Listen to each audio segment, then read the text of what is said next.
I am so glad you convinced me that the family car should be the Defender 110.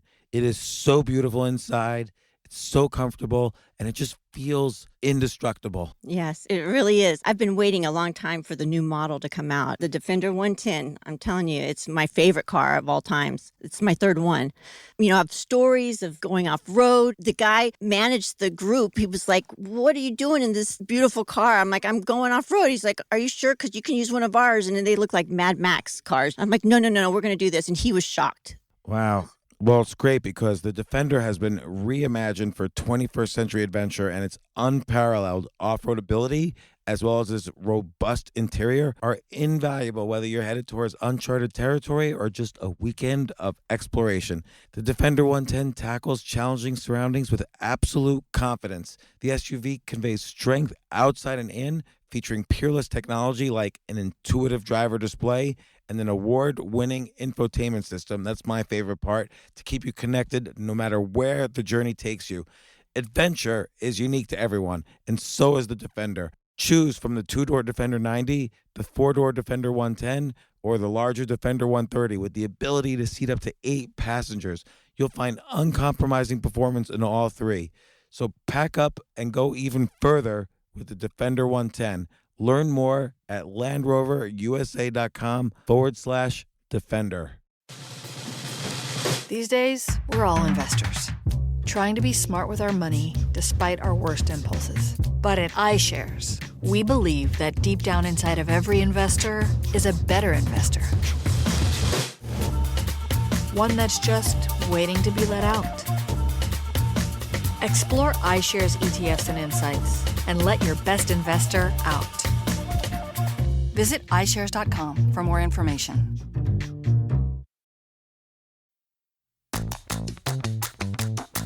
This isn't your average business podcast, and he's not your average host.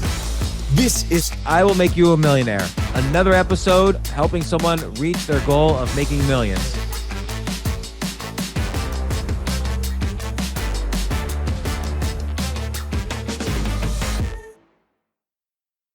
I gotta tell you, riding that subway is an adventure. I'm telling you, I've never felt more unsafe. Really? Oh, yeah. I read the other day that someone spread feces in a woman's face who was waiting for the subway. I'm Like- telling you, like, I have my eyes open. I'm like, I carry around my drumsticks with me because I'm just like ready to fight. I mean, you just don't know. You don't know anymore. Oh, that would be a good list. Like 25 household items that could be used as a weapon. Wait, I use a Drumsticks. fork. I bring a fork in my pant pocket. Really? Yes, because when I walk my dog at night, I'm honestly really scared, and I just take like I'm not gonna bring like a knife because I don't want to get like Yeah, you don't want to get You knifed. don't get charged. Yeah. exactly. So I'm like, all right, drumsticks. Okay, I'm gonna make this list. This is a good list. I mean, you've been making a lot of lists on the website It's now. so much fun. It's really Oh, fun. good. I'm loving it. I'm loving the evolution of it. I think it's cool how it's interactive now. There's like so many people on it leaving comments. Yeah, I mean, Yeah, mainly me though. no, mainly me. I think how many comments? Oh, we don't track this. How We many do track comments we've left? But I left a comment on pretty much every single post. Yeah. I did too, but I think I started a little bit before you, James, because like you I think you really started commenting maybe like a month ago, but I started commenting before the website has changed. Okay, my conspiracy theory is that you have something on it that every time someone posts, you both like it immediately. Like that is my conspiracy theory, that you have like a bot on it that likes it. That is No, a good well, idea, but we don't do that. For me this become like my everyday thing now. Like I just have a tab open and then I'll just Yeah, refresh me it too. every 2 seconds. Yeah. It's addicting. Like I love reading people's. I love challenging myself to then like submit it to the world and be, super honest with people. But Yeah. I think it's a great website. And also, every idea list can be transformed into an article. Yeah. So that's the thing that I hope people realize. Also, if you get a set of like 20 idea lists or 15 idea lists, that could be turned into a book. Yeah. Like so if I do 10 idea lists of 10 businesses I would want to build or want someone else to build, that could be a book. 100 businesses someone should make. It's a good idea. Yeah. Yeah. So there's a lot of opportunities to transform Notepad into other things, or it could be Yeah. used for to-do lists. Really, anybody can use it however they want. But Yeah, that's what I'm trying to experiment right now. So like I'm trying to, and so right now I'm just doing how to choose your keyboard. yeah, those are The very other day good, I Jay, posted. though, because Yeah. those will rank high in SEO. And Yeah. my problem is that when I do an idea list for myself, normally I just do a simple list on a waiter's pad. But now with this kind of in public, I feel like I have to explain each idea list. So it becomes like a big challenge. Yeah. So I have to get comfortable with doing simple lists again on it. I know yours are all like so long, but Long, yeah. they're fun to read, but it's definitely like, oh, this is a lot. Yeah. Yeah. It's good. So, but yeah, thanks for using it. So now let's update. How are you doing? I'm so I started nervous. I started reading your notes, but tell me what's going on. I feel nervous to talk to you because I feel like I haven't succeeded at anything. I feel like the failure millionaire on this show. No. Let's first off, that's how I feel all the time. Okay, good. So it never goes away. Like an addiction to looking at the worst case scenario. Well, tell me what you feel when you feel like a failure. What does that mean? I feel like I said this on the first episode, but there's something about me, and maybe this isn't true, but it proves to be true, where I can never get anything I do to go above a certain level. Everything I do has like a mediocre level of success. It never pops, it's never blows up, it never leaves a certain threshold. And that's how I sort of feel like all my projects are, even though I've tried a lot of different methods. Everything is sort of stuck and not reaching that next level. And I wrote in my notes to you, maybe it's me. Maybe I'm lacking skills or knowledge, or I'm not investing enough money in things, or I need help from another person, but I'm not sure what it is about me where nothing I do is ever a huge slamming success. But first off, I don't know if that's totally true. Like I think and I'm not going to argue out of your feeling, but I feel like just the bridesmaid for hire concept was defined by you. Yeah. And now people know about that concept because of you, and it's creative and it's interesting, and you've gotten a lot of publicity from that and written a book because of that. So if you had told yourself when you were like 15 years old that, hey, you're going to kind of define this whole category and write a book about it and have all these other opportunities and have thousands of subscribers because of it, that would seem like pretty amazing. Yeah, I feel like that was like the only thing I was able to take off, and that was because it was a crazy little idea. But it's like if you were to give me anything else to market or sell, it falls flat. And I'm trying to think like, what were the techniques I did for Bridesmaid for Hire? And a lot of it was that the name sold itself. So Yeah. I'm wondering if like maybe I'm doing too many things. Maybe it's something about me not knowing something, or maybe it's just like none of my ideas are worthwhile of like that next level success. But I honestly do feel like a failure. I feel like I worked on so many things and everything is just sort of like stuck. Yeah, believe me, I definitely know how you feel. And often there'll be years that go by where I feel like everything I work on, there's no wins for me. Yeah. And it feels depressing when that happens. And so it's hard to get over that feeling until you have a win. But the catch 22 is you can't have a win until you get over that feeling. Yeah. Because, optimism always drives that little extra twist or tweak that, takes a project to the next level. Similarly, so does pessimism. Not necessarily pessimism, but fear or regret makes you sit down that next day and try to come up with, like everyone always says, oh, I have no regrets. But regrets are pretty good. Like they make you come to work the next day so that you don't repeat the mistakes from the past. It's sort of a motivation. Like, oh, I regret losing all my money, but now I got to sit down and do whatever I can to make money. Yeah. So let's go over the different projects because it doesn't seem, I know what you mean. It feels like they're going slow, but when I look at your notes, it seems like you've done everything you set out to do. And now we just have to figure out what the next level is. And also which ones you want to put on hold or what other ideas you have and things like that. I really do think it's been a long while since we've spoken. I don't think it was December, although maybe it was. It was I don't November know. because I'm excited to show you the Newlywed Card Game. And I think in November, Yes. I hadn't even printed it. I just ordered, when I saw these notes, I just ordered the Newlywed Card Game. Oh my and God. It says I ordered 3 of them actually, just so I could give 2 away as gifts. Well, thank you. I'm excited to show you. It's real. It's in my hands, Let's see. and I have it right here. Oh, that It's looks a real amazing. thing. So I guess last time we spoke, I had the Kickstarter. It was 200% funded. So a lot of people were interested. What does that mean? 200% funded? Like how many? Like I think my goal was maybe 500, and I think I got like over $1,000 in funding. Okay. I think I had 18 people who bought it. So that gave me like enough money to hire the designer to make the cards, and then to also print the deck. So I found someone to print the deck in China. I ordered 125 of the games. I had How much did that cost? I think it cost me around like $1,000. And then the other costs I've had are shipping costs. I've had marketing costs with ads and things like that.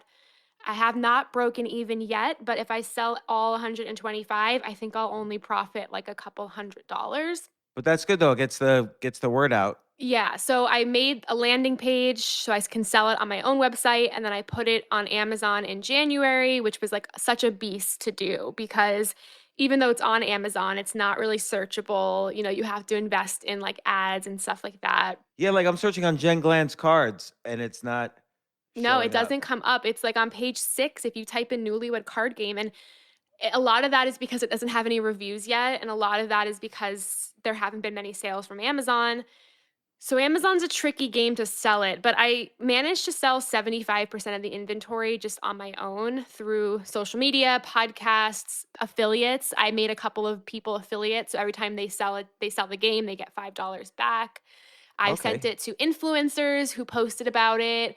I've made a ton of TikToks and Instagram Reels. I've done Instagram and TikTok Live. So the 75% that I've sold so far have come from mostly my network with a little bit of help from other people. I did try to pitch it to a retailer, an big online gift store, and they considered it. They looked over the deck, the card game, and they ultimately said that they didn't want to put it on their website because it's not newlywed specific. Like a lot of the questions could apply to people who are dating or who are in love. So that was their feedback and why they turned down selling it. So I have one thought on that, and I was thinking of this. Maybe you should try other titles just for the heck of it, like Cards for Couples, something like that, or the adult relationship card game, or something. Like just make it, play around, experiment with different titles that could feel a little edgier. Would I have to change the whole card game? You know what I mean? Like if I already Uh, have some printed still, do I have to? no, maybe you wouldn't have to change anything except the box. If you, or you could, you could try again, like the idea of very simple Facebook ads where you advertise 3 or 4 different types of decks and see what, like if everybody clicks on or cards for couples and nobody clicks on the newlywed card game, then okay, I should shift the whole thing to this, Yeah. and it'll be a much easier sell. Yeah. I do think, a lot of the feedback is, well, like, I want to buy it, but I'm not married and I'm dating. And my boyfriend would be so weirded out if I brought home a newlywed card game. So Yeah. a lot of the questions are not about marriage. They're more general. So I do think maybe the next round I rebranded as something more couple specific.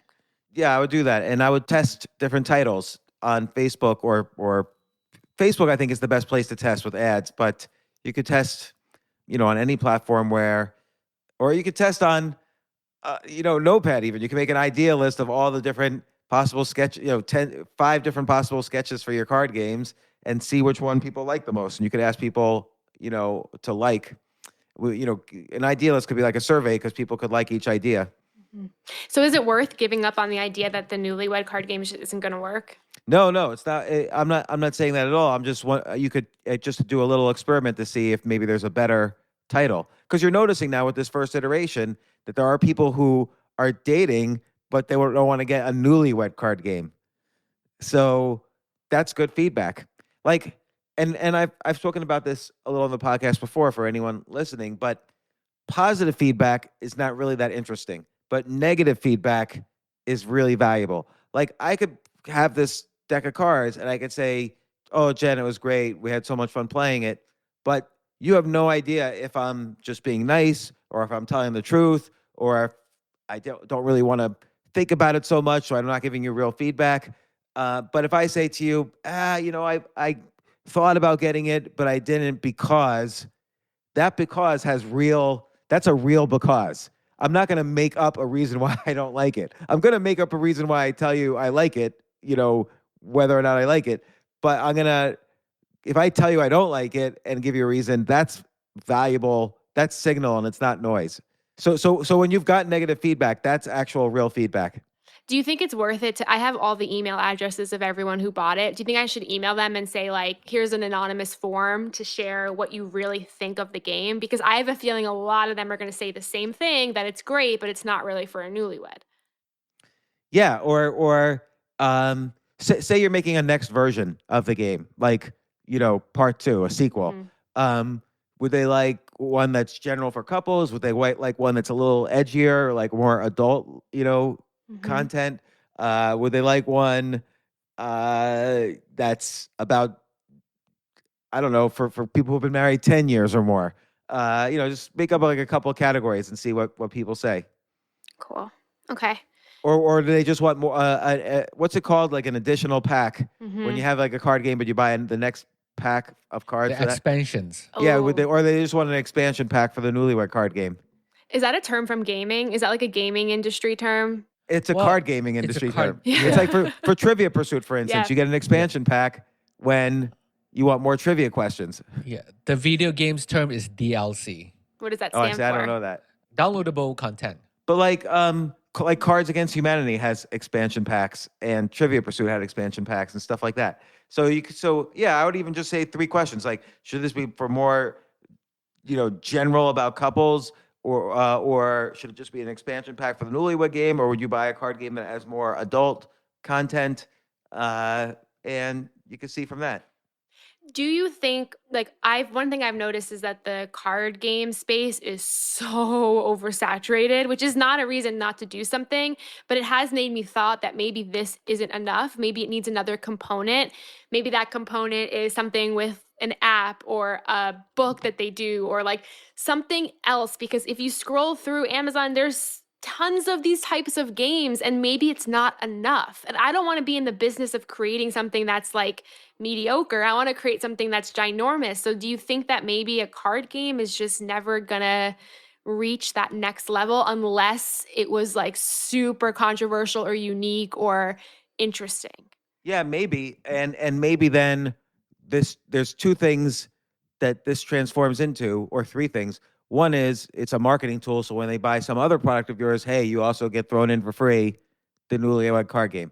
The other thing is that other people who want to make card games, whether for marketing purposes or as a business, how to do it. You could manage that whole process. So we've talked about that a little before, but that's something you could offer now as a service is, hey, I could make a card game for you. And the third thing is like you say, like an app. Like maybe you could turn this into an app, and at the end of it, and when they go through all the cards, they get kind of the newlywed IQ, your newlywed quotient, like areas of improvement where they could improve in their communication, or some books they should read based on where you have an affiliate link based on their responses in the newlywed card game or the newlywed app. So test your newlywed quotient. Or now you're married. Well, you're married. What now? Stay with the app so that use the app so that your newlywed quotient stays as high as possible. And you do like maybe 20 questions a week. And you have to constantly add questions to the app so that you keep them engaged every week. That everybody gets an email like, don't forget to check your newlywed quotient this week, that you're on track, and see which direction you're trending. And there's like 20 new questions from you. I think that's awesome because it gamifies it even more. Oh yeah, people will love it. They want to make sure they're trending upwards. Yep. And then it's even kind of a funny story for them if they're trending downwards. Yeah. And but then the app gives them suggestions of what they could work on. Like, maybe try cooking together because it doesn't seem like you like the same types of restaurants. So by cooking together, you'll figure out what you like. And here's some interesting cookbooks with offbeat ideas. And then you have an affiliate link to Amazon. And I think that's interesting. And I bet you there are no code ways to build apps like that. So it's Yeah. just basically questionnaire type apps with some conclusion at the end. I bet it's very cheap to make an app like that. I don't know. I don't know though. There's some sites out there. I have to look at the names of them where you can build apps without code, and I'm gonna try those out, even if it's just the basic beta version of it, just to sort of see if this is worthwhile to pursue. I love that idea because I think it makes it interesting. My favorite game that you play is that game. Have you ever played that game where it's like a trivia game, but it's on your head and people have to read the question on your head and answer it?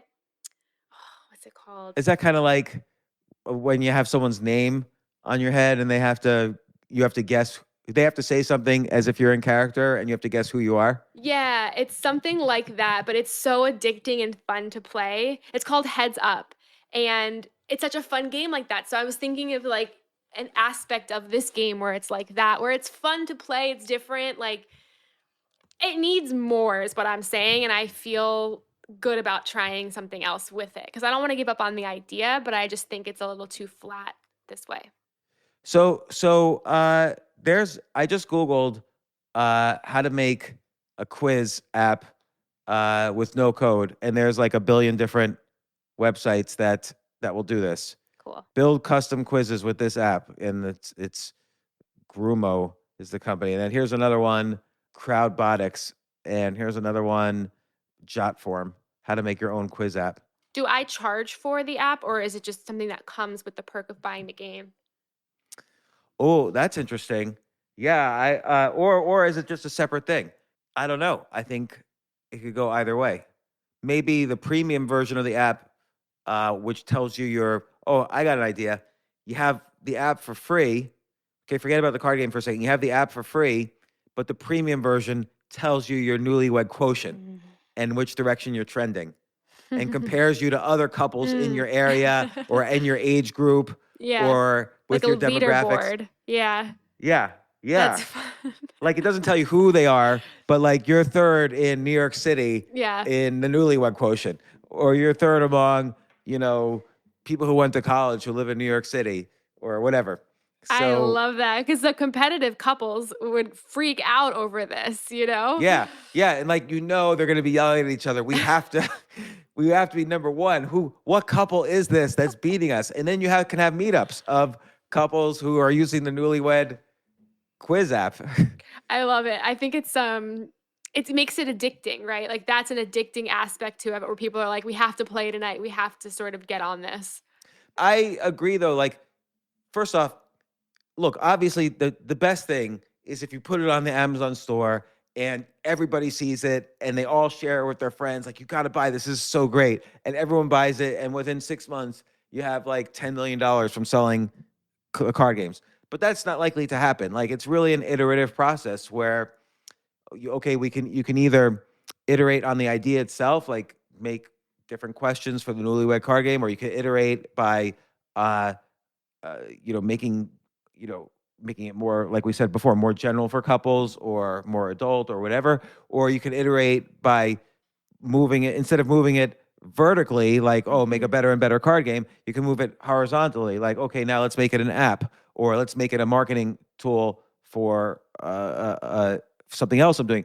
Or maybe it's really just a kind of show of proof that, hey, you can make a card game that looks nice and has sold some, and you did a Kickstarter and you did the whole manufacturing process and you handled logistics. Now you could do it for other people. So you can go to, a podcaster, for instance, say, hey, I can make a card game out of your podcast. Like everybody else does t-shirts as merch, but I'll make you a card game. And, you have 20,000 listeners a month. Some percentage of them is going to buy your card game and you're off to the races. And it's just a marketing tool for your podcast. That's a great idea. I think there's a lot of podcasts out there that would benefit from having a card game that they could easily sell. Yeah. So what you could do there is you could test it out also and say, put up an ad and maybe advertise in some Facebook groups that are focused on podcasts on Facebook. There's like 100 or 1,000 of them. And you can make an ad that targets those groups. And you could say, I don't know, the ad could be get rid of the t-shirts. Better merch is a card game for your podcast. call me to discuss, or email, podcast cards at podcastcards.com. And you can at least have conversations with the first few people who respond and see what they want and try out different prices. Or, it sounds like it costs roughly $1,000 to make a deck of cards. So you could say, look, I'll handle the Kickstarter for you. I'll handle the ordering, the buying, checking that everything's correct and stuff like that. And the logistics, I'll get you on Amazon. And the whole cost is $1,500 or $2,000 or $1,000, whatever you think is like a good cost for you. And they have to pay, of course, to order and to set up the Kickstarter and all that, but your consulting service. Yep. No, I think that's great. I'm going to also post it as like, I'm going to do an ad, and then I'll also do like LinkedIn posts and things like that to see if people want it too. But I think it's worth trying. I mean, I learned this process. I don't want it to go to waste. And it took me a couple months to learn the process. And it's right. You have a skill now, and Yeah. people want physical merch. So Yep. even though you're saying like, oh, it might be better as an app, I wouldn't mind a deck of cards for the choose yourself game, like something like Yes, that. a skip the line card game. Yeah, skip the line card game. Like, oh, you're in a job and Yeah. you're in a job like XYZ and your boss is like ABC. What do you do? A, B, or C? So, and then there's a skip the line quotient at the end or whatever. Yeah. Your SQ, your Yeah. STLQ. So, but yeah, I think it's really cool that you did it. Yeah. And,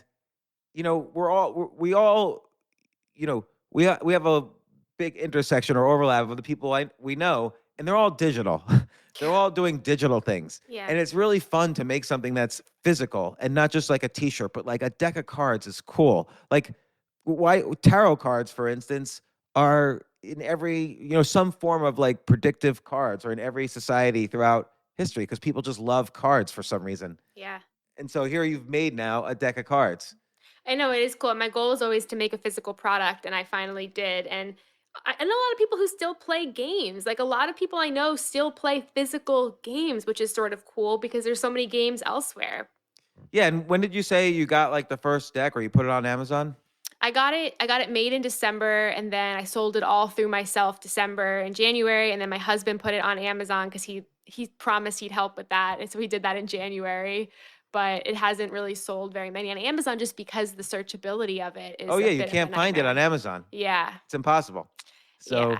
yeah, so okay, I wouldn't even give up on it as is, but I would just keep thinking of more things. And also, it's not like you've really rolled it out. Like, yeah, you've announced it and you told people to get it, but it's not like you've done a huge push for this, which is good because you're kind of figuring it out still, Yeah. what needs to be done. And you have sold out your inventory. Mhm. And if, like, let's say you're doing this as a business now to make merch for podcasts. And by the way, I'm just making up that niche, but there's other niches, obviously. But you've done a proof of concept. Like it's not like look, any podcast can make a card game and maybe it'll turn into a bestseller, but really they want it as marketing merchandise. Yeah. And so you've done a good enough proof of concept that you have the skills and you're qualified to do this for other people. Yeah. And I would break apart all the skills you've learned just to kind of show, like, so you raised money for it, you did a Kickstarter, you dealt with a manufacturer in China, you dealt with logistics, you dealt with putting it on Amazon, you've got some publicity for it, you sold out your inventory. So, and essentially you more or less broke even on it, which if someone's using this for marketing purposes, that's what they could hope for. Yeah. And potentially it could turn into much more for them. Yeah. And then the other thing is now is thinking of this as an app or thinking of this now in an, should you change it a little bit, like couples for cards or whatever? I mean, cards for couples. Yeah. So I keep saying couples for cards. Maybe that's the right name for it. I know, right? So, but again, you want to figure out what you could do without putting too much time in now. But it seems like these no code places, that's another skill you're going to learn if you do this as an app. I know. I always wanted to play with those too. So I'm excited about that. And I'm so grateful that I did this because I did learn so many things I'm glad I know. And it's Yeah, cool. don't It's waste that cool. knowledge. Yeah, and it's cool to hold something that you make. So many of us with newsletters and podcasts, it's like all in this outer space, but it's cool to hold something that you made. Yeah, why do you think like when people write books, it's not like they're really happy when oh, I've got this on my Kindle. Yeah. What do you think? Like, I'm really happy when someone shows me the book or when Yeah. I get the first copy of the book that I Yeah. wrote and I can Yeah. hold it in my hand. So, like, I had one book come out that was just Audible last year, and sure, that was great, but I've never actually seen the book because it's just on Audible. I don't even know if it still exists. I should look for it. Would you make it a physical book? Yeah, but for various reasons, we couldn't do that. It's like an Audible original. Mm. Oh, I even forgot the title. I just typed in the wrong title for it. See, that's how important it is to have a physical thing. And some other audio book has the title. Oh no. So, but that's okay. Yeah. Somewhere on Audible, it exists. Oh yeah, here we go. It's got one review. They told us it was a bestseller, but I guess maybe people don't review on Audible that much. It's actually really hard to review on Audible. I tried to do it for a friend the other day. It's not as easy as Amazon or other podcast places. The one review says, "Love it." That's it. 5 stars. So okay. And again, I don't think it's failed at all. It just, this was just like inning 1, and maybe Yeah. there's a few more innings before you know. But I think it's really exciting that you did it. Oh, and by the way, then you did you advertise it a little bit, right? So you got familiar with Google Ads for it? Yeah, I did some Google ads for it. I contacted local boutiques, which I've never had the courage to do, and some of them are considering it right now. I emailed bridal boxes because bridal subscription boxes are huge. Like people will pay every month to get like a box of wedding stuff when they're a bride. So I emailed like 5 or even more than that actually and pitched them the Newlywed Card Game. So that was last week, and hopefully one of them will want to put that in their box. So I'm hoping to go down the wholesale route now and get rid of even more that way. You know what you can do for that one is just give it. So this is one idea. I don't know if it's a good idea or not, but give it to them for free, but you get the email address. And so this way, when you have new card games and expansion packs and so on, or an app, you have the email addresses of people you could contact for the real upside. Yeah, that's a good idea. I mean, that's not a bad idea at all. I would definitely be open to that, especially if it was a big popular one where I know that they were going to generate a lot of interest. Yeah. So okay, so that's the Newlywed Card Game, and I'm really excited to get my deck. Robin and I will play it and I think give you'll you like any it. negative feedback we have. Yeah, but you also, I think both of you gave me some feedback on card ideas in a couple of podcasts we did earlier. So maybe you'll see some of your ideas in the deck. And I love how it looks from the photos. Like you really had a good designer for it. I found That's the other thing is you learned how to design a card game too. But I found the person on Fiverr, and I paid nothing for the designer on Fiverr, which was, perfect for a person who doesn't have a big budget to spend. Yeah, I love it. But sometimes it's hard to manage those people who you find Yeah. on Fiverr, Yeah. like because Oh, they're usually from different countries. That's why it's so cheap. Yeah. And you have to really kind of stay on top of them. A random idea is, my friend and I were talking about this, to create like a list of Fiverr recommendations for entrepreneurs, because we'll swap like, hey, this person was great at Google Ads, or this person was great at this. Oh yeah, Like just All like a random list like that.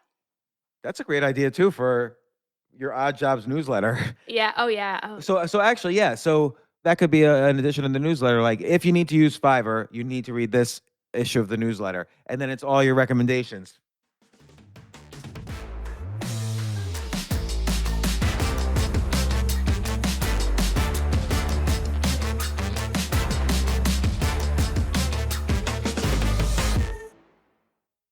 Oh my gosh, I love these clothes. Mizzen and Main. That's Mizzen and Main. It really is the most comfortable work clothes.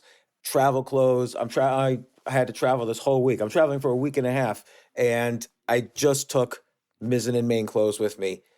Close out 2023 in style with comfortable, breathable, packable, and machine washable pieces from Mizzen and Main. As you wrap up your year-end goals, enjoy a Mizzen and Main dress shirt that you can wear confidently. I like that they've very, very just nice, solid colors. I don't really like to get all fancy in patterns and everything, although they do have some pattern shirts, but very comfortable clothes, stretchable, pants that's just super comfortable, but they look professional, and you can wear them casually or professionally. I like some of their flannel shirts or untuck shirts. I love untuck. I never tuck in. So again, whether you're shopping for a special someone or giving yourself the gift you really want, I just buy myself gifts. Mizzen and Main is the perfect gift for any guy who works, travels, and or cares about looking and feeling great. As you could tell by my many photos across the internet, I care about looking fantastic. I'm practically a model. And let's be honest, every guy loves to look great. So again, shop now at mizzenandmain.com and save 20% when you spend $130 or more using promo code James. That's promo code James at Mizzen and Main, Mizzen and Main.com.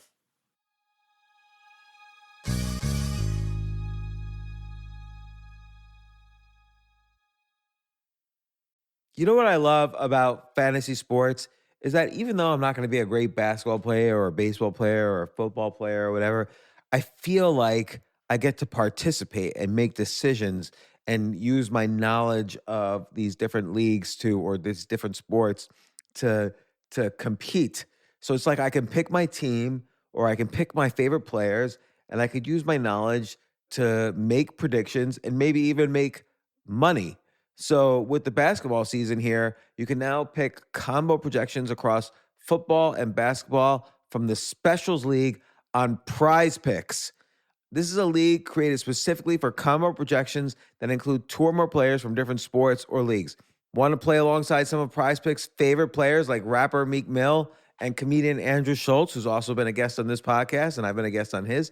You can now find community plays under the promos tab of the app to view entries for some of the biggest names in the Prize Picks community each week.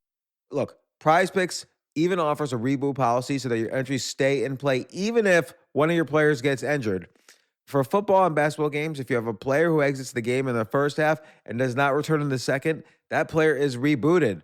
Prize Picks is the only daily fantasy sports platform with an injury insurance policy. What? So I love playing it. I love anywhere where I can use analytical ability with my interests to demonstrate some skill and maybe make some money. And I like the game-like aspect. I do wish they had chess as a category on prizepicks.com, but I'll settle for what they've got. Maybe I should make my own fantasy chess league. But in any case, I love Prize Picks. Go to prizepicks.com/James. Use code James for a first deposit match up to $100. That's the easiest $100 you're ever going to make. So that's prizepicks.com/James and use code James. Daily fantasy sports made easy.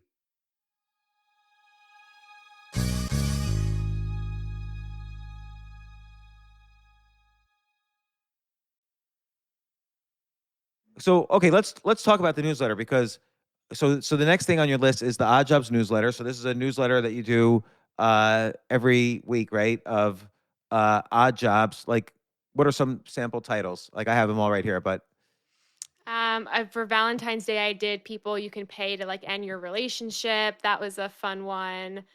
is that a real thing? Yeah, there's breakup. You can hire like breakup consultants. There's actually people you could hire to break up for you. That was a Wait, fascinating I don't think one. I don't think I saw that one. Hold on, I got to bring that one up. It's when love ends, these people make money. So there's somebody who has like a breakup boot camp. There's the breakup shop that helps people end their relationship.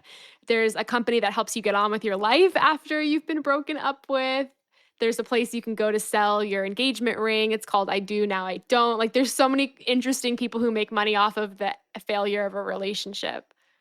So I see. So this like the breakup shop is a newsletter, and they have like a bunch of relationship experts.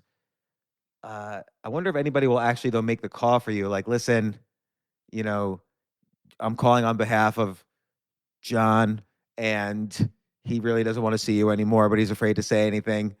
I wonder if anyone does that. I think I saw that either like someone tried it and it failed. I see. Yeah. I think so. I think what happened was in 2015, the breakup shop was that they offered that service, and I guess it didn't do so well. So now they just became a newsletter. But I just Googled it, and they had that back in the day. I was thinking about the Odd Job newsletter. So first off, How's it going? Well, I think it has a really high open rate. Like it's between 37 and 40 open rate for That's each. huge. Yeah. Like So 15 to 20% is average for all newsletters. yeah, so I feel like it gets a really good open rate and it's growing, but it's not like, huge. It's still under 2K subscribers. I haven't really done like a ton of promotion the last couple months. I've just sort of like let it promote itself. And the way that people find it is cross promotion in my newsletters, social media, getting link backs from all my CNBC and Business Insider articles. That's where I get the most of my subscribers now are through CNBC and Business Insider articles. And do you write on LinkedIn? I do, but I haven't posted a lot of these on LinkedIn. Yeah, I mean, one thing is every now and then taking the newsletter and posting all of it on LinkedIn, or posting all of it, but maybe only one of the opportunities on LinkedIn, and then for the rest, go to the newsletter. But always using the LinkedIn to, because LinkedIn's where everybody wants to find a job or make money or find a side hustle. So I would definitely use LinkedIn a little bit more. Yeah. I don't know how ads do on LinkedIn. I tried them out for the newsletter and it wasn't as good as Google ads were. Google ads were good. I got a lot of people through Google ads, but it just gets expensive after a while. So I could turn the Google ads back on. How expensive was Google ads? Like, what was the typical cost? I was spending $10 a day and leaving it on for like a month or 2 months. And I was getting a pretty good conversion from the ads. Okay, good. And one thing I was thinking with the Odd Jobs newsletter was, I think a lot of these are really interesting. Like this breakup one is super interesting.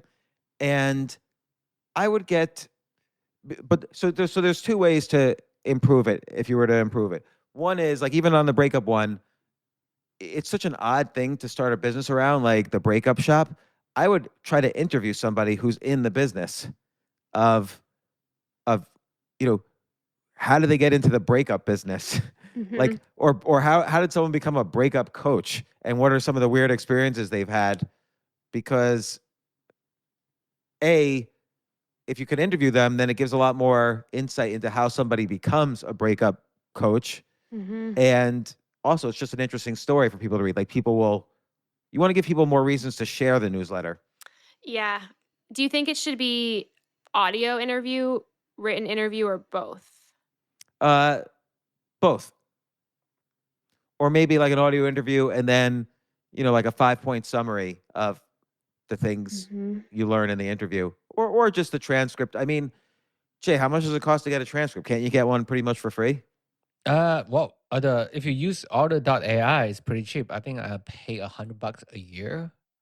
So like it's pretty cheap. But it's not accurate at all. So like you still have to go through and look at the whatever, the spelling or whatever they can't hear right. Like every time I transcribe the James Altucher show, it's James, I will touch her in the transcript. So, wow. And Jay, how long does it take you to edit a transcript? I usually, if I'm not doing it for newsletter, if I just doing plainly for SEO, I don't really edit that much. I just change the person name. So I will make sure that get the person names, your names and the guest name right. Or some weird terms I know they're gonna get it wrong. And I just put it for SEO. But yeah, you can, if you do like ref.com, it's a little bit more expensive because they use AI and then human. You can get it within a day. And it's very accurate. It's like 98 or 99% accuracy. Okay, so yeah, I would do one of those options, like either have the transcript, just have audio, or do a summary of the interview. But I think people want to read a little bit more of a story. But that's just one way to improve. The other way to improve is, and I was thinking about your newsletter specifically, is that these are good like gig kind of side hustles, but it would be great to have more odd jobs that could turn into wealth or a real income. So for instance, and these are a little bit higher end above, some of the jobs you have, but like someone who does copywriting. So you find a copywriter who makes like $500,000 a year and you interview them about everything somebody needs to know to become a copywriter, like all the resources that are needed to become a copywriter and how much money you can expect to make and, how quick does it take and so on. Or, affiliate marketing where you hook up two brands together and and you could take a piece of it when one brand sells the other brand, items of the other brand, and you take a piece of the affiliate fee. And there are people out there making $1 million a year doing that. And so there are a lot of jobs like that or careers like that where they start off as side hustles, but then turn into something big, like someone who helps restaurants set up their Instagram accounts and make their Instagram accounts go viral. Like that's a whole business. Or someone who is like a manager for TikTok influencers. So he kind of sells the services or the page of TikTokers to people who want to, I don't know, make use of influencer marketing. So I just think there's like some higher end stuff where that people would share a lot more because there's real, like if someone's unemployed, or someone knows somebody who's unemployed and they get this newsletter and it's not just like, oh, you make $100 on a coaching session. This is something where you can make real wealth or a real income. They can forward it to their friend and their friend will start subscribing. You're right. I think I've been like shooting for like the weird little like, rent out your garage or kind of things. But you're right. Like people also want to know like how do people make millions of dollars as a podcaster? Or how do people actually make money as an author or a life coach or like these things that are like they don't teach you how to do them in school, but people really make them into careers. So they're odd. Right. And like the thing is when you live when you have an odd career path, your actual source of money becomes odd. So let's take as an example, a friend of all of ours, I think, John Lee Dumas, who's been on this podcast a bunch of times, and I've been on his podcast. He's got like the Entrepreneurs podcast. I forgot the actual. His group is like Podcast Paradise or something. Yeah, Podcasters Paradise. Yeah. And he has a great podcast. I have no idea how many downloads he gets, but Podcaster Paradise, to join that is like either $1,000 or $2,000, and there's thousands of people in that. So he made millions of dollars after he set up that Facebook group. Or take Tony Robbins as an example. Tony Robbins, of course, makes a ton of money selling out his, 3-day, Yeah. I forgot what they're called. His workshops, his seminars. I've been to one of them. I don't even remember the name. Yeah, and look, and they're thousands of dollars, I guess, and he makes a lot of money. But where he really makes money is that so many people know him and want his help with stuff. He gets equity in various businesses, and those make a lot of money, and he makes tens of millions from that. So I think he charges $1 million a year to coach people too, which is fascinating.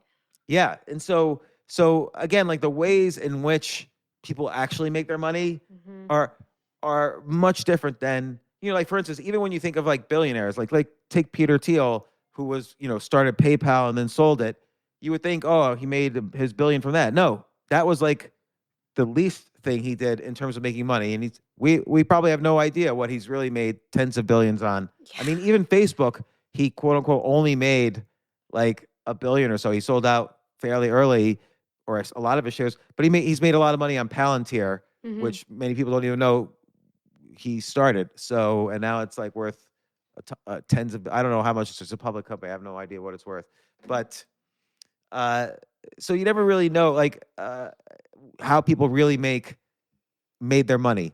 And I think when you interview people, you'll find out like, oh, copywriting then led to this. And all it took was like one course that I sold and I made $10 million and everything else did nothing. You're so right. I love the quote of if you have an odd career path, you have an odd source of income. I mean, I look at myself, I'm not a millionaire, but I have 7 different ways I get paid every month that are so like unusual to the average person who has a full-time job. Yeah. Like after, obviously I sold a business, then I went broke. And then it took me like 5 years before I had another business that I sold. And that was me constantly working at building. But I wanted to really make sure I was safe no matter what. So I made money from nothing was killing it. Like I was selling books, doing public speaking, writing for several publications like the Wall Street Journal, the Financial Times, the Street.com, Yahoo Finance, Forbes, whatever. And even writing books, like my first 3 books, and the first one was a bestseller for that category. I got an advance of $5,000, then $7,500, then $10,000 for my first 3 books. So I wasn't really making money from any one, and the Street.com was paying me like $200 per article. So I wasn't making a lot of money from any one thing, but all 6 or 7 things, and I was making like an income to survive and then try different startup ideas I had, and it took like 12 different startup ideas before something worked. That's So literally my life right now. I feel like the ways I make money are so random like that, through freelance writing, selling books, selling the card game, through affiliates and ads, and through public speaking, through coaching, through so many different things that really don't have anything to do with what I want to do, which is all this stuff, you know?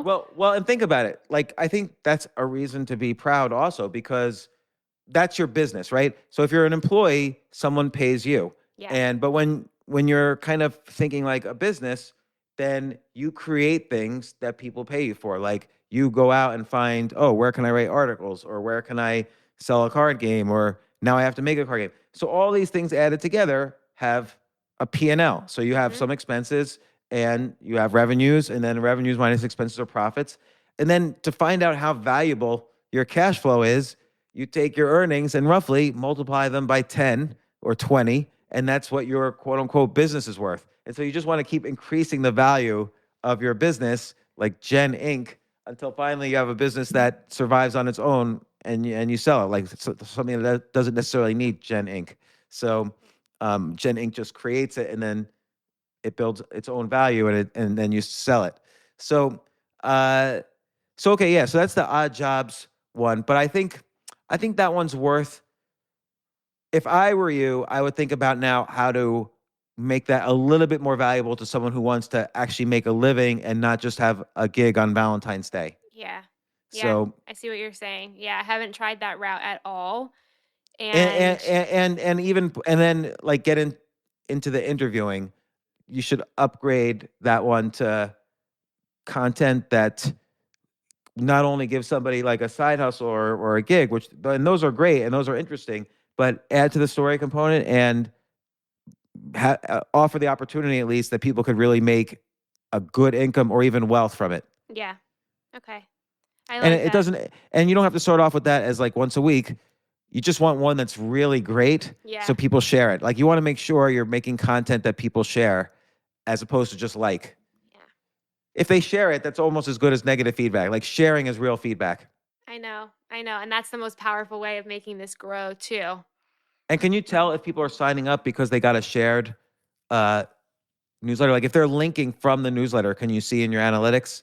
No, Substack is great for many things, but their analytics are pretty basic. You could only see where they found it. You can see the traffic and you can see how many people subscribed, but you can't see anything more intense. Okay, I have an idea. You can have in the newsletter um, like a promo code. And so if they sign up and then in their confirmation email, you get all the confirmation emails, right? Hmm.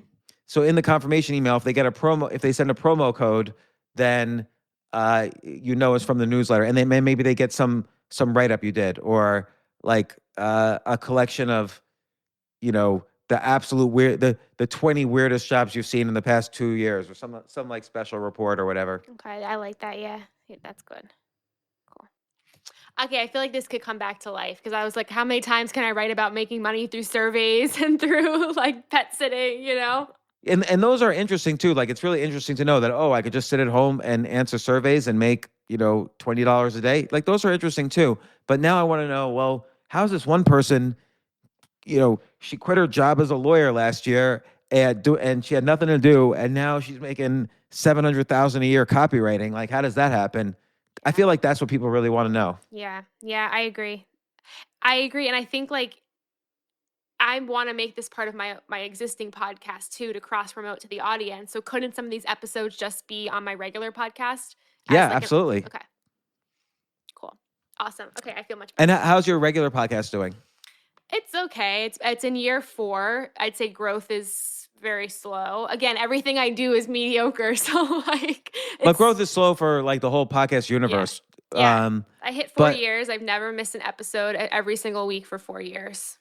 it's interesting. This show, the Tinder Swindler, that was on, I guess, Netflix last week or 2 weeks ago, was so popular. And look, what's so popular right now in podcasts is true crime. Maybe you should find some kind of like marriage mixed with crime somehow. Like, Ooh, yeah. it just kind of some kind of like crime story on your podcast. But that's just a side thing.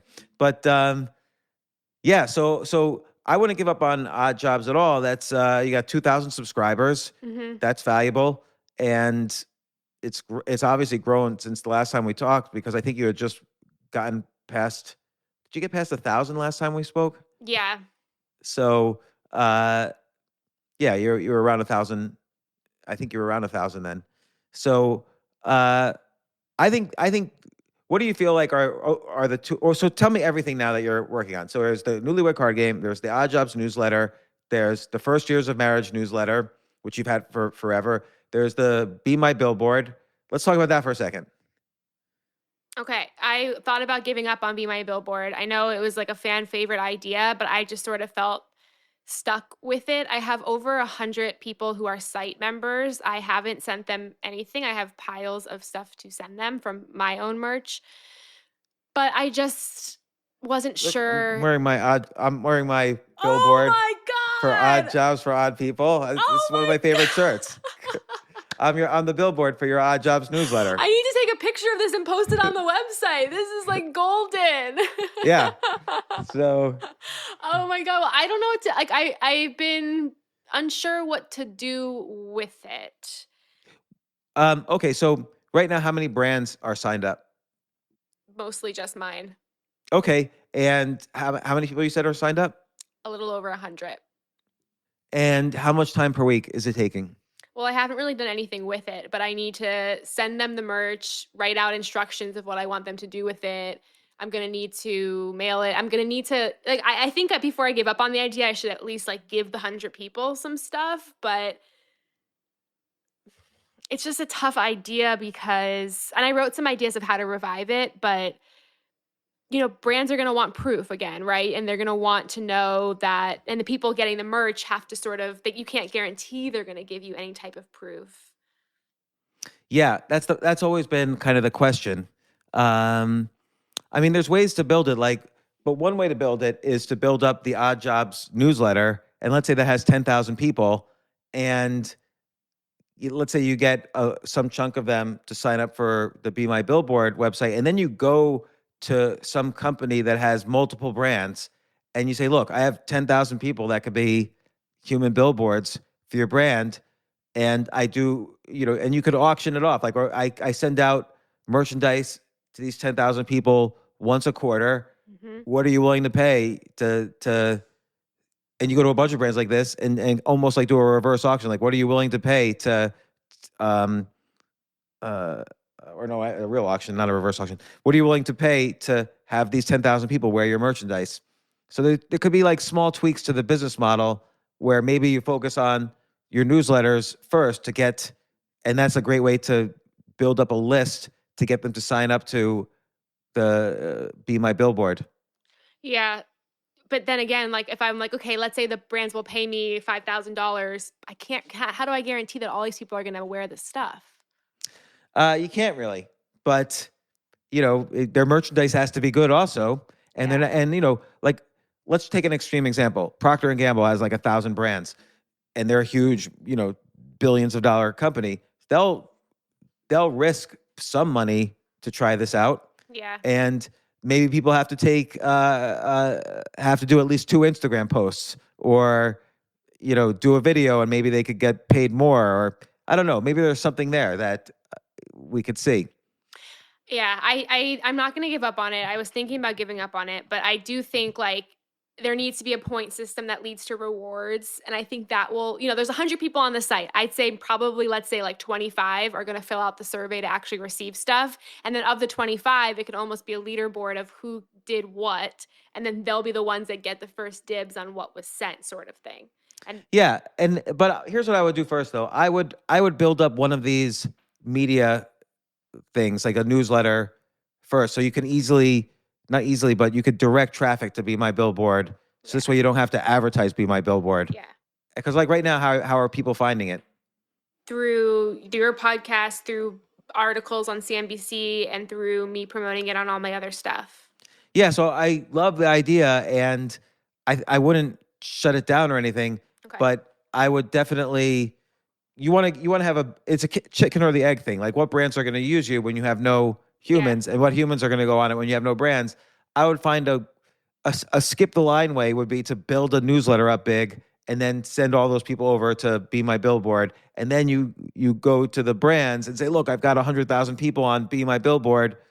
Do you want to reach them? They're a loyal user base because they're going to wear your clothes. It's not just like they're going to try your product. They're going to be a walking billboard for you. Yeah. So some brands will go for it when you have Yeah. that many people. I would go for it if the price was right. Yeah. Okay. I'm not going to give up on it. I think Yeah. there's still life. And so I was feeling down on the idea, and then I made an idea list of how I was going to revive it. And that sort of made me feel a spark of wanting to do it. So Yeah, the worst case is keep it on simmer. yeah. And let me see. So yeah, I like the idea of creating a point system or creating discussion boards around the brands. I also like the idea, like you said, one of your ideas is scrap the billboards and get them to do TikToks or whatever. I think that's possible. But I think first is you need users in order to get brands, and you need brands to get users. So it's one of those things where if it doesn't happen organically, then you could think of different ways to hit it now. Like, okay, let's focus on building up odd jobs or whatever and see what happens. Yeah. Okay. And now let's go to the next thing. You sold your first NFT.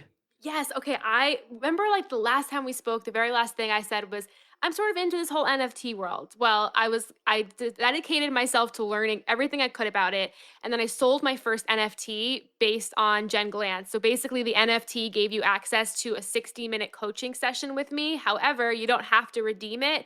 You can hold on to the NFT. And if I ever get famous, you can sell it for millions of dollars. So Exactly. I created the NFT. I talked about it on social media, put it in my newsletters, and within 2 days, a random person bought it and hasn't redeemed it yet. Wow, that's so interesting. And I'm clicking on that random person, and this is the only item this person has bought. It looks Yeah. like they signed up just to buy this. Well, a lot of what I did to help sell this is I realized a huge portion of my audience, because I've surveyed them, I'd say like 95% do not know what an NFT is, have never bought one before. So I did a lot of education as to how I made the NFT and how you can buy it. So I think this person maybe learned how to do this from my instructions. Like I gave step-by-step instructions on how to buy an NFT. Oh yeah, yeah. So okay, so look, think about again. These are the skills you learned. You learned what an NFT is, and most people don't even know what that is. You learned how to make one. You made one, and you sold it. And in doing so, it gives you a story, and it potentially makes you money. And what's stopping you from selling more of those?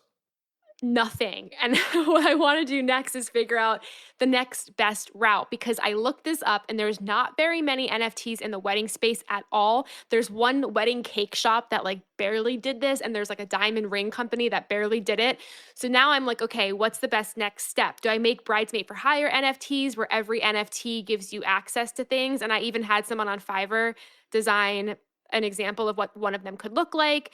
You can create like 1,000 at a time and put all 1,000 up as a collection. Or do I do wedding NFTs for, an NFT engaged collection, NFT honeymoon collection, NFT wedding registry? Like I sort of want to own this wedding space, but I'm not quite sure what the best next step is.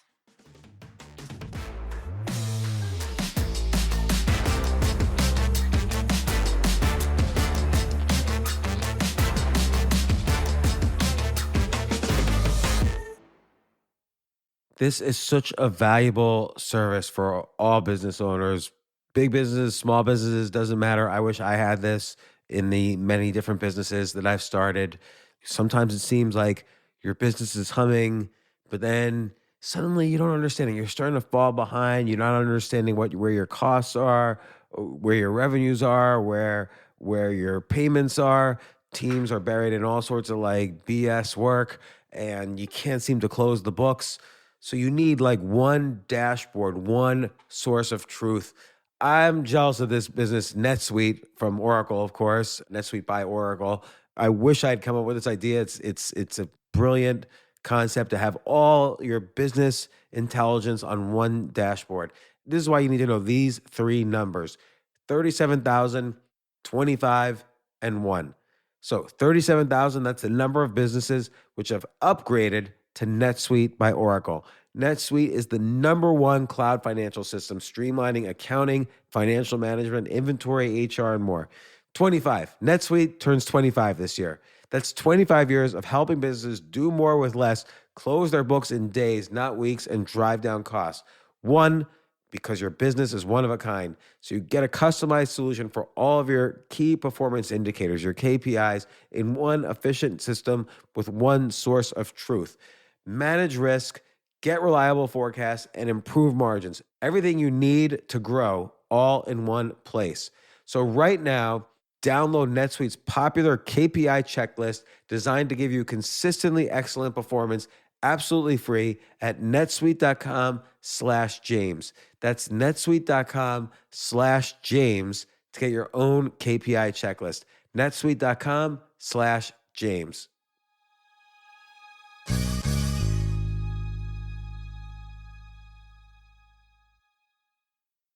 The future of learning is definitely online. Like, it's such BS that you have to spend $200,000 or take $200,000 in loans and go to some fancy school when it's useless. It doesn't guarantee you a job.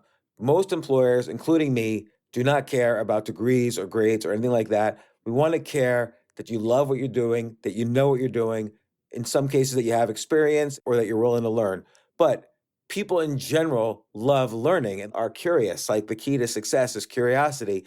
And I think masterclass.com is the perfect model for online learning. I'm really happy they're sponsoring this episode.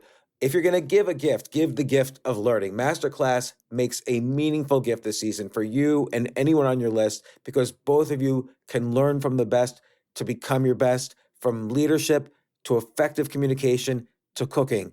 Let me tell you some of the classes I've taken. I've taken comedy from Steve Martin. I mean, can you believe I can take a class from Steve Martin on comedy, or Judd Apatow, my favorite comedy director? I could take an actual class from him on writing. Wolfgang Puck on cooking. Dan Brown on writing, or Judy Bloom, who's been on this podcast, on writing. By the way, Wolfgang Puck also has been on this podcast. It's such a pleasure. I try to take classes all the time from masterclass.com. And whether you're watching Masterclass on TV or listening in audio mode in the app or on their site, the quality speaks for itself. It's like these Masterclass instructors are your own personal mentors that are going to help you reach the next level. How much would it cost to take one-on-one classes on comedy from Steve Martin, or on chess from Gary Kasparov? You just wouldn't be able to do it. But it would cost hundreds of thousands of dollars. With a Masterclass annual membership, it's $10 a month. Memberships start at $120 a year for unlimited access to one-on-one classes with all 180 plus Masterclass instructors. So it's not just $120 for one instructor. You get all 180 plus Masterclass instructors. Boost your confidence and find practical takeaways you can apply to your life and at work. And if you own a business or are a team leader, use Masterclass to empower and create future-ready employees and leaders. That's the real education in today's world. So this holiday season, you can give one annual membership and get one free at masterclass.com/JAS. JAS, of course, stands for the James Altucher Show. So right now you can get two memberships for the price of one at masterclass.com/JAS. Masterclass.com/JAS. Offer terms apply.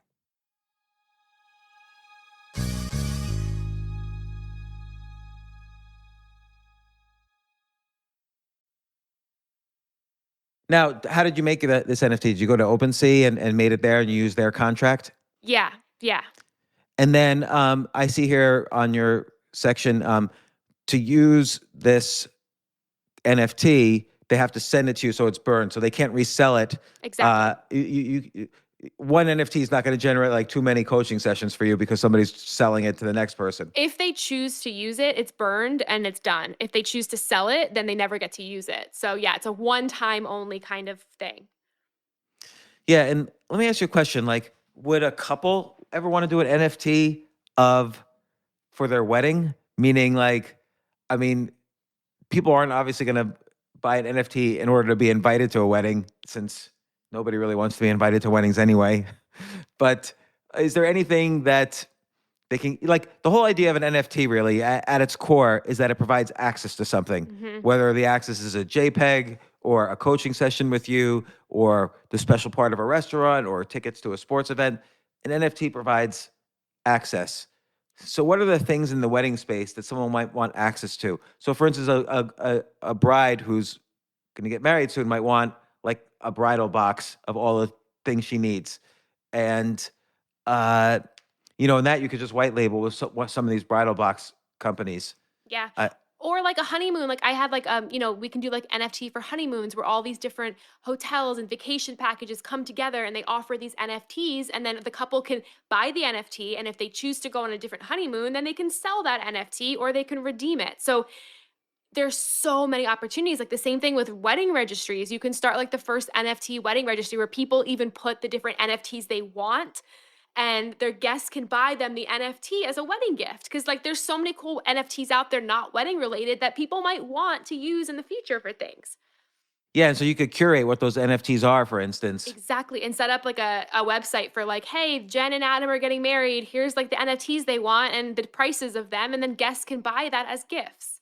I wonder how many couples want an NFT as a wedding present. I wonder if that's a thing yet. Not Yeah. many. Like every time I poll my audience, most people are like, we don't care about NFTs, but that could change. And the second it changes, I could be that person. Yeah, and but you know what people really want is like they want a 60-minute coaching session with Jen Glantz, for instance. So I think again, like there's the idea of selling NFTs as like collectibles, like you were just mentioning for the wedding presents. But there's also again this, like you did, creating an NFT that provides access. Yeah. And I wonder if you could do more of those, or going meta one more time. You just told me two things. One is most people don't even know what an NFT is. Two, you made one, built it, sold it, and you've been through the whole process. So again, now this is a service you can offer. Yeah. And I wonder, it would be good to be able to market that skill, because again, like not only do very few people even know what an NFT is, less than 1% of the people who know what an NFT is have made an NFT. Yeah. And yet everybody's reading the articles every day. Oh, like this Indonesian dishwasher made $1 million in a week selling JPEGs of a photo they take of themselves every night. Yeah. And, so everyone's curious and wants to figure out like how to create an NFT and make some money. And maybe this is a service you could offer, for instance, again, subscribers to your Odd Jobs newsletter. Like, want to add an NFT to your business? Have a free coaching session with Jen and learn what an NFT is and how to make one. But then you'll do the whole process for them for like X amount of dollars. Mm-hmm. Yeah. Yeah, I was thinking that. Honestly, I have friends that work at like really big companies and they know that I know NFTs. I've been consulting with them for free so that they can take that information and bring it to their bosses, because every company is trying to get into the NFT space. But even though you think like most couples don't care about NFTs right now, do you think that's a reason not to pursue it for the wedding industry? Or should I still pursue it in hopes that they will care? I think you could pursue it though, but with NFTs that provide access to something. Yeah. Like a bridal box, not just a digital thing, but Yeah. because I'm unsure people want a digital thing unless it's like, they get an avatar of themselves for some metaverse. But I think better to provide that the NFT provides access to some real thing. Yeah. And I wonder if it can provide access to some real thing that could be resold. So, or someone can, a newlywed couple or a couple about to get married could say, hey, here's, an NFT designed by so-and-so, and, selling out this collection will help us on the way towards buying our first house. Yeah. And so then it could be a neat JPEG that somehow they design or paid to have designed, and maybe it provides access to something, but maybe not. And just people buy that instead of a wedding gift because it helps them on their way to, it's odd for people to just give money at a wedding, I think. Or I guess it's not so odd, but people like to think of buying gifts, but this is a legit gift. but it's also a way of giving them money. Such a good idea, because the best thing people have on their registries is like a money fund where you can just put money in the fund for them. But this is a cool way where like, hey, buy the NFT, it supports our future house, and you get this cool little JPEG of. Yeah. Or something. Like you'd have to Yeah. kind of brainstorm and think what that something is. It could Yeah. be a neat little JPEG, like, a picture of them and, or yeah, I'd have to think what the couple could offer. But again, they don't have to offer. If previously they were asking for a money fund, this is just better than a money fund, because also now why would it increase in value? Well, if the artist increased in value, it would increase in value. You'd have Yeah. to. I would want to think of a way that this could be resold so they could continue to make money, but it only gets resold if either the artist is great, or if, for instance, that couple becomes a famous Yeah. couple or whatever, Yeah. or if it provides ongoing access to something that's pretty cool. Yeah. So it depends. Maybe, but maybe that's something. But again, what you offer is you offer consulting service and then the execution service. You'll make the NFT and handle all of that, but you could brainstorm with each couple. What do they have access to that they could offer? Yeah. So, like, if one part of the couple owns a restaurant, Mm-hmm. he could say, like, "Oh, you get the special menu anytime you come to the restaurant," and not every couple owns a restaurant, Yeah. but each couple has something. Yeah. Yeah. So I love it. I think there's something to it. I haven't found anyone working this space, and I think that more people will understand NFTs soon, and it could be something. yeah, like you could imagine, like in a wedding magazine, make an NFT out of your wedding. Yeah. People are going to at least, email to find out details, Yeah. because it's kind of a cool thing. But what does it mean? I'm going to And pitch that. I'm going to pitch that everywhere, because I want to talk about this topic. I think, like, if someone said to me, Jen, I'm getting married, give me 10 ideas of how I can incorporate NFTs, I would love to give them 10 ideas about NFTs and their wedding. yeah. Yeah, and like the basic one is it just simply replaces the money fund, Yeah. and it's better. Yeah. Because there might be value here. But the funny one is, like, you get access to like a Friday night date night with us twice a year or something, Yeah. like things like that. Yeah, whoever has the NFT. Yeah. So again, if they become like if the woman becomes like a lawyer at the best law firm in the world, and I'm getting sued, but I could buy the NFT to have a double date with my wife and her and her husband, but then I'll get asked for free legal advice. There you go.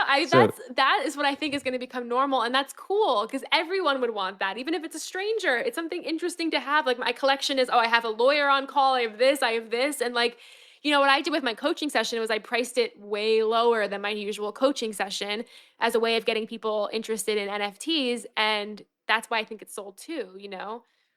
Yeah. It's interesting too. Like, imagine, I like what you just said. Like, oh, you get a 2 Friday night double dates with the couple if you buy this NFT. What if there was like a whole, and this is more complicated than you want to do, but what if a lot of people did that? So let's say I'm moving to a new city, like Kansas City. I can look up all the couples that have offered an NFT to do double date. I can say, oh, I don't want to be friends with them, but I'd like to meet these people. And it's like a good way when someone's moving into a new city to see all the, double date NFTs, to see, oh, maybe I could start off with a group of friends that I meet this way. I'll just buy all these NFTs, and now these are the people who have to hang out with me twice a year. Well, it's like buying a friend through NFTs. Yeah. Like, and like you might meet them and decide, hey, these are cool people, and I never would have met them otherwise. Or you might decide not to meet them and then sell the NFT. Exactly. Like to somebody else who wants to meet people in Kansas.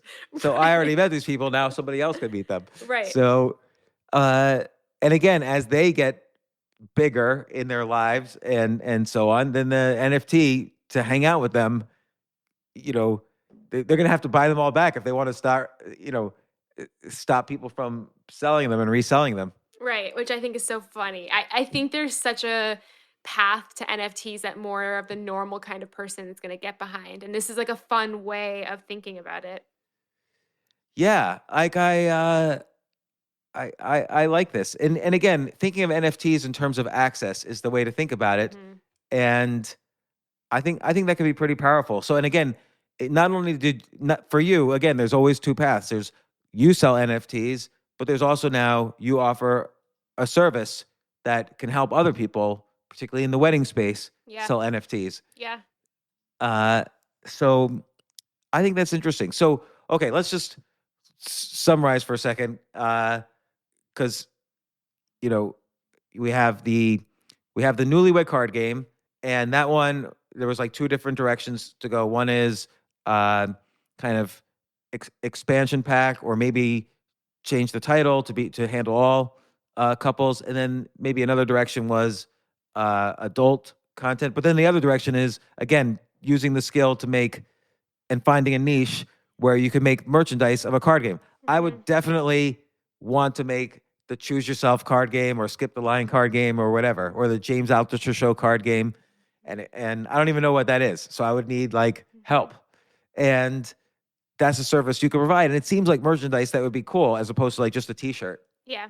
No one really wants to buy a t-shirt of the James Altucher show, but they might want to buy, oh, we're going to have a card game that contains stuff about Richard Branson, Sarah Yeah. Blakely, choosing Yeah. yourself, whatever. Yeah. And then, and the other thing we were thinking with the newlywed card game was the app idea, Yep. using a no code thing, Yep. and then having some kind of social aspect to it, like the newlywed quotient and how you stack up with other people on the app or other people in your area and so on. And then we were talking about the Odd Jobs newsletter, maybe kind of almost, I hate to use the word upgrade, but maybe, telling more stories or making them higher, like not just gigs, but career paths that could create, like unusual career paths that could create wealth. And then there's the Be My Billboard, where we think let's build up one of the media content so it's easier to get users. Now that you've built the platform, that's great. Mhm. Now you just need users for it, and the best way to get users for it is for you to have more users in your other stuff. And then I think the NFT thing is really great. I think that almost deserves its own whole session here Mhm. to brainstorm what to do. But I think all of your ideas are good. How long did it take you from beginning to end to mint and sell? 2 days. 2 days. So look, that's great. I would, by the way, sell more and try to up the price. Yeah. Yeah, I know. And I mean, it's cool because, well, also like with the price of Ethereum, it goes up and down. So they bought it for like 0.01 ETH, but maybe tomorrow that's worth way more, Why don't you do like the newlywed card game NFT? Like take some of the questions on the cards, sell each one of them as the NFTs, and if they buy the NFT, they get the card game sent to them. Yeah, I'm going to try that. And then sell for maybe 0.05 ETH. Yeah. So like whatever that is, $140 right now. Yeah. That's a Now great it's the idea. best time to sell because gas fee is so low right now. Well, that was the problem, is I didn't make any money on my NFT because of the gas fees and stuff like that. But you live and you learn, and now I know these things. What are gas fees right now, Jay? I think it's about 50. The last I checked, it's about 50 gray. So like if you do transactions on any swap or whatever, it's probably like $20-$30. All right. So how's everything else going? How's Adam doing? Pretty good. Pretty good. I mean, we've been here in Brooklyn, and yeah, I mean, nothing really crazy to report. Just been working on so many things. It's so crazy is I'm redoing my bridesmaid website, my bridesmaid for hire website, and my designer is based in the Ukraine, and Oh my God. sort of put everything on hold because of what's going on. So yeah, but How's the designer? Where are they right now? she's closer, I think, to like the Poland side. So I think she's okay, but some of her team is really where the action is. But yeah, like it was just such a crazy situation for her. But yeah, before that happened, we were making waves on a new website for Bridesmaid for Hire, which really needs an upgrade. So And are people calling you for a bridesmaid for hire? they are a little bit here and there. My biggest seller right now is the Maid of Honor speech writing. That is like the hottest package. I think I book like 6 to 8 a month, and that's around like $375 each. And that's like a big money maker right now. So someone who's spending $375 for that, what are they like? What kind of people are spending $375 for that? They're busy. They're not writers, or they feel the pressure to make a really good speech, but they don't know how. or they just don't want to do it. It's all different types of people. I mean, you have the people who have like, they're lawyers, they're doctors, they don't have time. And then there's the people who really can't afford it, but they're like, I need to have a good speech. And I wonder how did you determine $375? I feel like I made it up, and then it seems to be a decent price point because people book it. I'm scared to raise the price. I probably should because it's like I do a lot of work for it, you know, but I'm scared if I raise the price, I'm going to lose business. How do people find you? My website, Google search. I think if you search like maid of honor speechwriter, hire a maid of honor speechwriter, I'm pretty top. Yeah, I'm just curious, like, what if you charged $1,000? Because how many have you written now? Probably close to 200. Yeah, Yeah. so you've done quite a few of these, Yeah. and you have a lot of experience as to what works. And what's the benefits to them of making a good maid of honor speech? They don't embarrass themselves. They're confident when they're giving it. It's like the best gift you can give to your friend. Yeah, so it's like a gift. It's like the last gift you give to your friend as a Yeah. single person. Yeah. And and there's all sorts of types of maid of honor speeches. It's like you could talk about, how you met the bride and what you think of her. You could talk about what you think of the guy, and Mm-hmm. I guess there's all sorts of different types. Yeah. But why don't the next person who calls you? Why don't you see if you could charge $1,000 or $900 just to see? And if they say, "Oh, I was hoping to spend more like 375," you could say, "Okay, I'll do it for that." That's not a bad idea. Why not? Or the other thing is you could tie it to the NFTs. Like you could say, "Listen, if you buy the NFT, you could turn it in for a maid of honor speech." And so Mhm. the NFT you could sell for $1,200 and include also like, a whole maid of honor package where they get the speech and they get suggestions of how to make the whole maid of honor process easier for Mhm. everybody, including the bride. And so there could be a whole maid of honor package that's $1,200, and it solves all of their problems as maids of honor. I'm thinking of this and I think like for my audience, I need to record a free course or a free series on exactly how to buy an NFT so that it's not a roadblock for people. Like I want to record like a whole Loom video of like, here's exactly what you do so that anyone could go on and buy this. Yeah, that's a great idea. And maybe CNBC would even do Mhm. a story on it, or like, NFTs for brides, and they do a whole story around it plus that video. Yeah. That's good. So I think you have a lot of exciting things going on. I mean, are there other things that you're thinking about, like, I wish I had time to do this? I have so many things I've been putting off. Like I wish I had time. I'm putting off like procrastinating writing a book. I'm working really hard on trying to sell a TV show, like either the reality route or the scripted route. So I'm going really hard in both those directions. And like, who are you pitching for the TV show? The problem with TV shows is they don't really make that much money, No. but they get your name out there. Like particularly Yeah. like a reality show will get your name out there a lot, and maybe eventually it makes money, but it's more like you make money when your name's really out there. The Uh, truth is, like, I just don't want someone to steal it before me. Like, I don't want someone to, because they could. Anyone can make a bridesmaid for hire TV show. So I want it to be mine. So that's why I'm like trying hard to get someone to option my book to become a TV show. I'm trying really hard to just pitch the reality show just in case someone will do it. But it's like an endless process of maybes, which is very frustrating. so I have another idea for you. For what kind of book do you want to write? I want to write nonfiction about really like, all my books are about my relationship so far. So I want to finish my book about being finally the bride. And I do want to write a book about the first year of marriage just because I feel like it goes in my series. So I have one idea that's not either of those, but it will make your life easier to write a book, and then you could do one of those. So write a book called "You're Not Getting Any Younger," which is the name of your podcast, right? And take 20 of your episodes and get the transcripts and staple them together, and that's your first draft, and then edit them until you have something that looks like a book. Like you have chapters, like these are great chapters for a book. Seeing people from your past, uh, uh, how to get the spark back in your life and love, uh, 5 ways to treat yourself like a business. Like most people treat themselves like crap, and you're saying treat yourself like a business. So whoever you interview on these, or even if it's just not an Yeah. interview, you just get the transcripts, put it all together, have it print it up, and have it in your hand, and then so it feels like a rough draft of a book, and then edit it down to a book. I'm going to try it. Because like Jay, how many pages is a 1 hour transcript roughly? It's like 60 pages.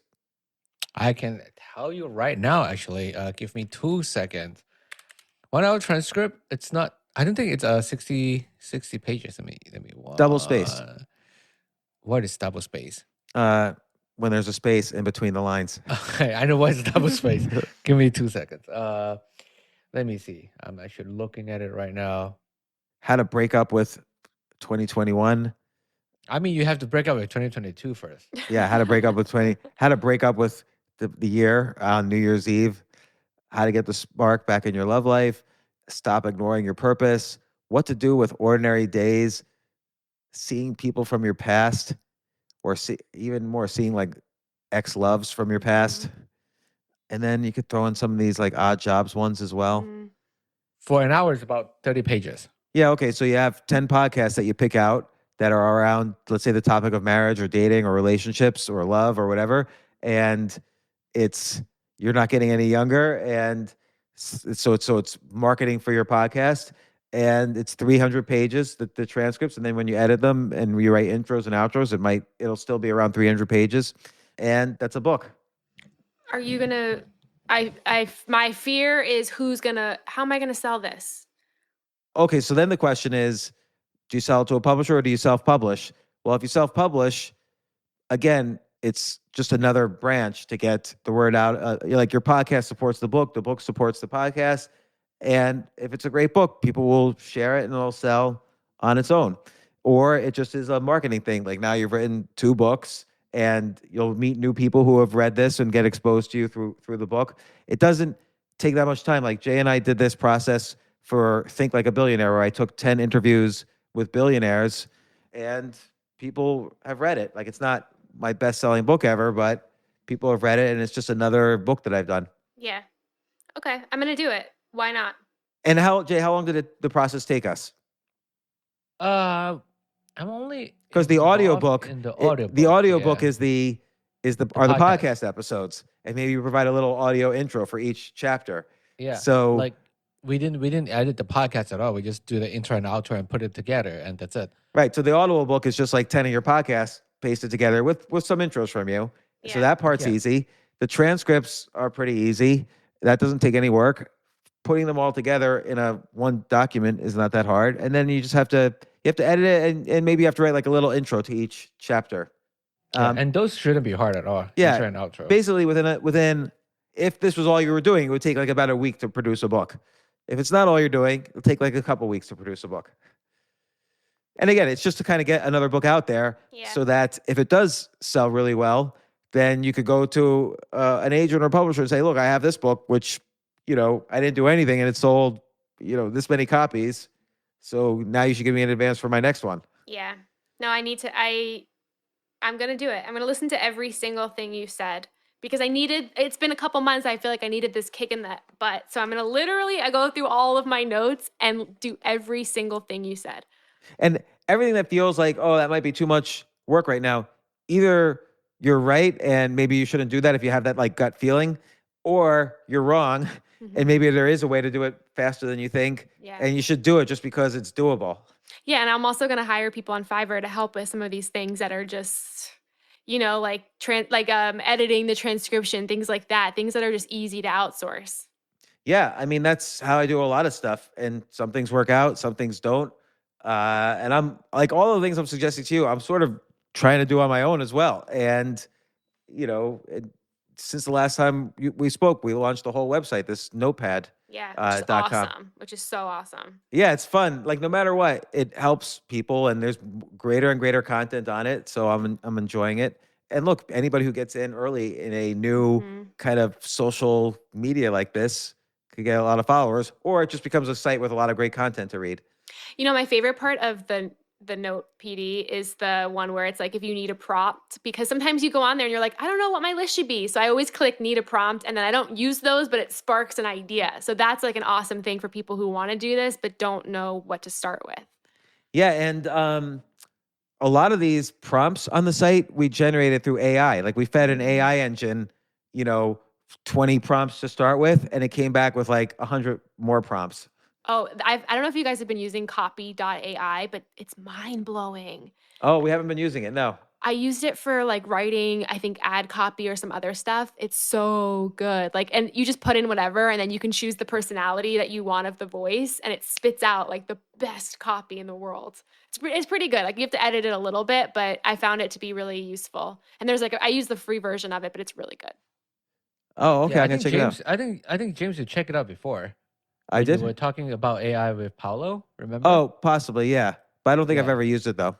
No, you didn't use it. You just try it out. So, well, great. So Jen, we should catch up more often. I always have a fun Yes. time whenever we catch up, and you're a favorite on the podcast. Everybody likes hearing your updates, and people Thank should you. check out you put out more NFTs so people could buy Jen Glantz NFTs, or Thank you. maybe like an odd job NFT. If you buy it, you have access to what the odd job is, like a complete rundown of how to make Yeah. money on because of breakups. And you have to buy the NFT though to get access to that. So maybe that's how you could even structure your newsletter, is that all the premium content is protected by NFTs. I love that. I love it. Anything NFT wise, I'm all about. Yeah, I think NFTs, at first I was skeptical because, is this just, I don't need to buy a JPEG. I could just cut and paste and steal the JPEG. Yeah. But when it provides access, there's actual, I think NFTs are going to be huge because there's so many things that you want to kind of block access to, but you want to have a blockchain style protection of that access. Yeah. We'll see. I always say it's either going to be the next best thing or it's going to be a complete joke. But who knows, And if that's a situation, I feel like you have to lean into the next best thing. Well, I think no matter what, for ticketing, for like tickets to big venues or sports events or music events or whatever, NFTs are going to replace tickets because venues have no way to make money from scalpers. But if everything is NFT driven, then the venue makes money every time an NFT is resold or a ticket's resold. Yep. I also think for authors too, it's like a great way of selling books or selling access to like early perks of the books and stuff like that. If you're an author, I think it's like brilliant for you. Yeah, it's like a Kickstarter. It's like a decentralized Kickstarter in that sense. Yep. So you could sell your next card game through NFTs. Yeah. So Thank you. I was so nervous to talk to you. I felt like such a failure, but you always make me feel tremendously better. So thank you. look, I feel like a failure most of every day, and it's a battle to make sure, for me to make sure I'm optimistic, not like blindly optimistic where I feel like I don't have to do any work to succeed, but optimistic enough to continue all the things I'm working on, because there's so many instances where, again, like you take the story of Twitter. Twitter, which I guess Ev Williams started in 2005 or 2006. It was originally a podcast platform it was like a whole, I don't know, podcast in a box sort of software before podcasts even existed. So he really was forward thinking, but there was just no customers for it. So Jack Dorsey was an employee, and he made this thing where people could send SMS messages to each other through the World Wide Web, and that became Twitter. And so he just completely turned the business into that. And all the people who invested in his podcast platform wanted their money back. So he gave them their money back. And that's why he became a billionaire, is because then Twitter became huge. Obviously. You never know. You give me hope, because I do feel like I'm doing a million things at once. But again, you never know which one's going to pop at any moment. Yeah. And you could stop anything you don't enjoy doing, but it's not like the NFT stuff sounds like you would enjoy.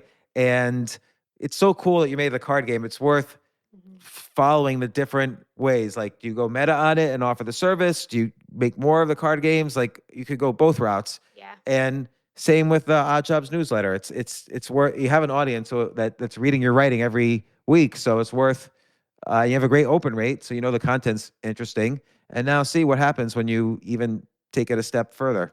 Amazing. Thank you. This was so awesome. No, thank you. And yeah, we'll update soon. I'm looking forward to hearing the next update. Yes, I can't wait.